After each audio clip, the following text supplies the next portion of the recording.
Ceci est absolument parallèle à la théorie de l'évolution de Darwin. C'était il y a 15 000 ans. La mémoire évolutive décide que vous ne prenez que la forme humaine. Donc il a regardé sa mémoire évolutive et il a dit, au début, nous étions des poissons. Il mentionne même cela. À moins qu'il n'y ait un important changement dans le système solaire, vous ne pouvez pas évoluer physiquement.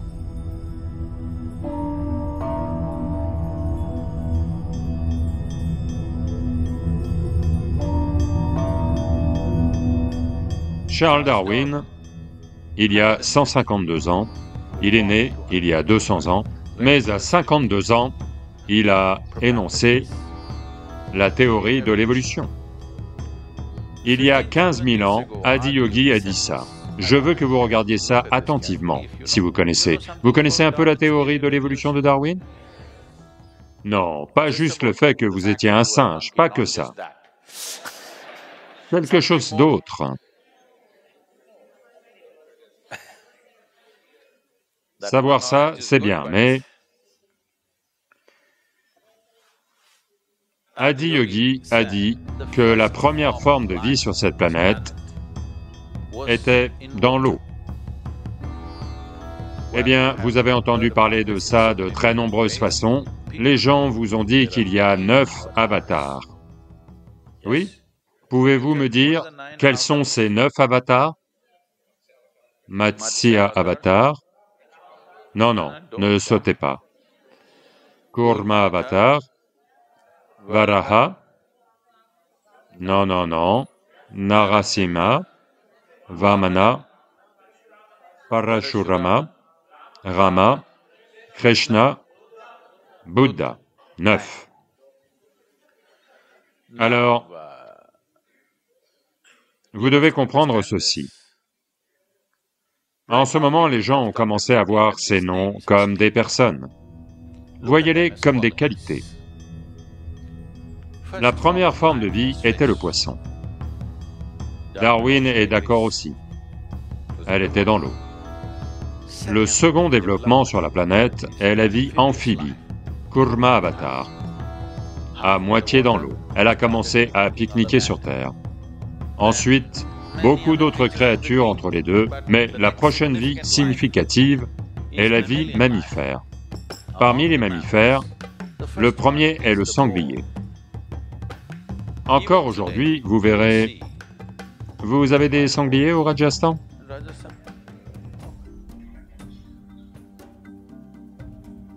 Le sanglier ou le cochon est l'animal le plus physique de tous les animaux que vous allez trouver. Dans le sens où il est si fortement ancré dans son corps que, même si, vous savez, les gens vont à la chasse, au sanglier ou autre, vous ne pouvez pas le tuer facilement. Là où nous sommes près de la forêt tropicale. Il y a des villages tribaux. Ces garçons qui vont à l'école, je parle de jeunes garçons de 10-12 ans. Quand ils reviennent, s'ils voient un cerf, ils vont prendre des bâtons. Ils vont juste ramasser des bâtons quelque part, attaquer le cerf et le tuer. Je dis juste des écoliers avec un bâton. C'est comme ça que les autres mammifères sont faits. Vous aussi. Un coup sur la tête, vous allez tomber raide. Mais ce n'est pas comme ça qu'est un sanglier. Il ne meurt pas facilement parce qu'il est très ancré dans son physique. Encore aujourd'hui, si vous voyez quelqu'un d'excessivement physique, vous dites que c'est un cochon. Non? Parce que le cochon représente un physique excessif. Donc le premier mammifère qu'il décrit est un sanglier ou un cochon. Qu'est-ce qui suit? Narasimha, moitié homme, moitié animal. Le suivant est Vamana, un homme nain. Puis vient l'homme complet, qui est Parashurama, mais émotionnellement volatile, si volatile qu'il a tranché la tête de sa propre mère. Puis vient Rama, un homme pacifique. Puis vient Krishna, un homme aimant. Puis c'est Bouddha, un homme méditatif. Puis c'est censé être un homme mystique. Tout le monde prétend que c'est moi, c'est moi, c'est moi. Vous devez comprendre que ce ne sont pas des personnes. Ces personnes sont représentatives de ces qualités dont nous parlons. Donc, la vie a évolué comme ça. Cette progression, croyez-moi, cette progression est absolument parallèle à la théorie de l'évolution de Darwin. C'était il y a 15 000 ans. Ceci, il n'est pas allé aux îles Galapagos et mis des choses sous un microscope pour les regarder. Il s'est assis là, les yeux fermés, et a vu que si vous creusez assez profondément, il y a une mémoire évolutive en celui-ci. S'il n'y avait pas de mémoire évolutive, disons que vous êtes un homme, et vous mangez une pastèque. Elle devient un homme, au bout d'un moment. Oui. Maintenant, vous êtes une femme. Si vous mangez une pastèque, elle devient une femme. Si une vache mange une pastèque, elle devient une vache. Pourquoi cela? C'est que il y a ce qu'on appelle une mémoire évolutive et une mémoire génétique, ici. La mémoire évolutive décide que vous ne prenez qu'une forme humaine, pas soudainement. Vous mangez une pastèque intelligente, vous êtes désorienté, devenez une vache. Une telle chose n'arrivera jamais, d'accord? Et il y a une mémoire génétique qui dit clairement, ceci est un corps de femme. Mangez ce que vous voulez, ceci ne deviendra qu'une femme, pas un homme. Parce que la mémoire génétique est intacte.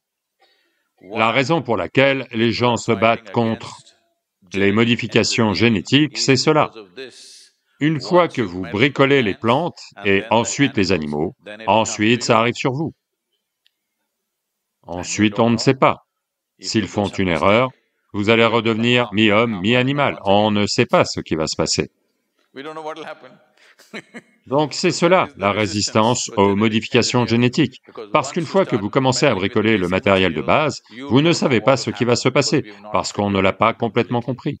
Donc il a examiné la mémoire évolutive et il a dit, au début on était des poissons, puis on a été ça, toutes les 9 formes, et maintenant vous êtes ici. Maintenant que vous êtes ici, vous avez pris cette forme humaine. Si vous voulez évoluer à partir de là, vous ne pouvez évoluer que consciemment. Votre évolution physique est terminée. Pour ça, il y a toute une mathématique pour expliquer pourquoi votre évolution physique est terminée. Il y a beaucoup d'aspects, je ne vais pas rentrer dans les mathématiques parce que quelques dames viennent de secouer la tête, non, on ne veut pas de mathématiques. Mais il n'y a pas de mysticisme sans mathématiques. Pour le dire très simplement, la nature de qui vous êtes en ce moment est une conséquence, un amalgame complexe de mémoires, de diverses mémoires que vous avez. Vous avez ce genre de corps du fait de la mémoire évolutive et de la mémoire génétique. Vous aimez ci, vous n'aimez pas ça, à cause des divers niveaux de mémoire inconsciente, subconsciente, karmique et d'autres types de mémoire. C'est quelque chose que vous ne contrôlez pas, ce que vous aimez et n'aimez pas la plupart du temps. Vous allez devoir faire de gros efforts pour vous élever au-dessus de ça, parce que la mémoire détermine tout de vous. Donc, quand on dit évolution, d'une certaine manière, on parle du jeu de la mémoire et de la construction de l'expérience et du développement à différents niveaux. Donc, il dit que si vous êtes prêt à faire des efforts, vous pouvez transcender tout ce qui vous limite. La seule chose, c'est que votre corps physique n'est pas conçu pour changer davantage, parce que, avec ce système solaire, il mentionne même cela, à moins qu'il n'y ait un changement significatif dans le système solaire, vous ne pouvez pas évoluer physiquement. Ils ont naturellement demandé, « Vous avez compris tellement de choses, mais nos cerveaux ont du mal. Peut-on les développer un peu ?» Il a dit non.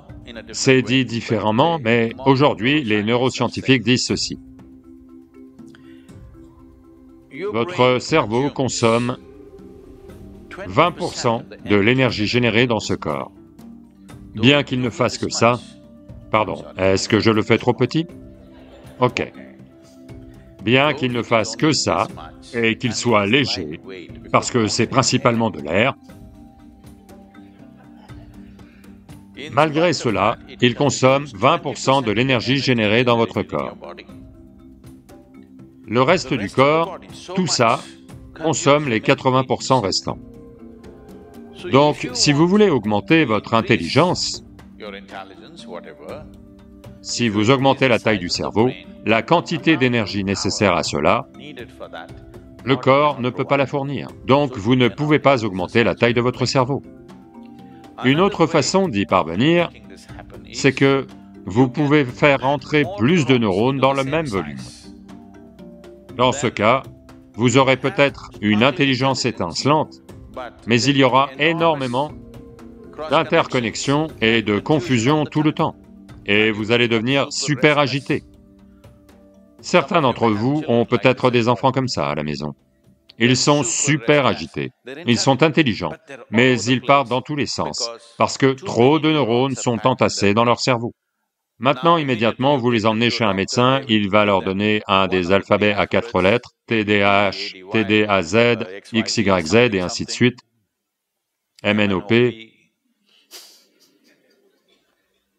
Non, vous ne devriez pas commencer les médicaments. Ce que vous devez faire, c'est, si vous avez un enfant comme ça, vous devez prendre du temps, les emmener marcher dans la nature, leur faire une randonnée de 3 jours dans le désert, aller nager quelque part, les exposer à la nature et à des tas d'activités physiques. Le corps va se gérer lui-même, il va éliminer les neurones en plus qui sont là et trouver son propre équilibre. Si vous utilisez des médicaments, vous devez comprendre que tout médicament que vous prenez n'a pas d'intelligence pour aller à un endroit en particulier. Il va partout. Ils ne peuvent pas engourdir qu'une certaine partie du cerveau. Ils vont engourdir tout le cerveau et tout le corps. Vous allez détruire la vie d'un enfant très tôt, simplement parce que quelqu'un est pressé de donner des médicaments. Enfin. Donc, il a offert cette dimension que si vous êtes prêt à faire des efforts, vous pouvez transcender toutes les limitations. Quelles que soient les limites que la nature nous a fixées, chacune de ces choses peut être franchie si seulement vous êtes prêt à faire les efforts. C'est cela qu'Adiyogi leur a communiqué. Et puis, il a commencé à leur donner des méthodes pour transcender leurs limitations actuelles. Les gens croient juste que on est comme ça, encore aujourd'hui, pas vrai? On est comme ça. Non, non, non, ce n'est pas comme ça que vous êtes, malheureusement. C'est comme ça que vous vous êtes rendu. Mais vous pouvez aussi vous rendre plus et plus et plus de très nombreuses façons. Avez-vous vu que le même jour, parfois vous êtes merveilleux, parfois vous êtes horrible? Allô? Beaucoup de gens horribles.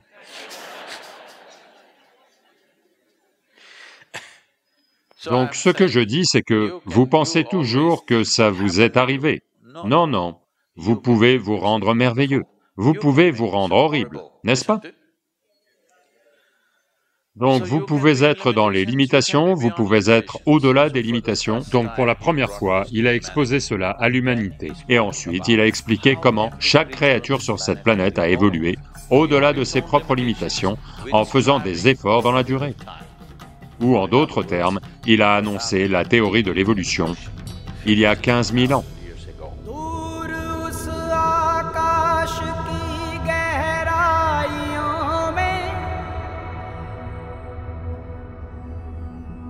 एक नदी से बह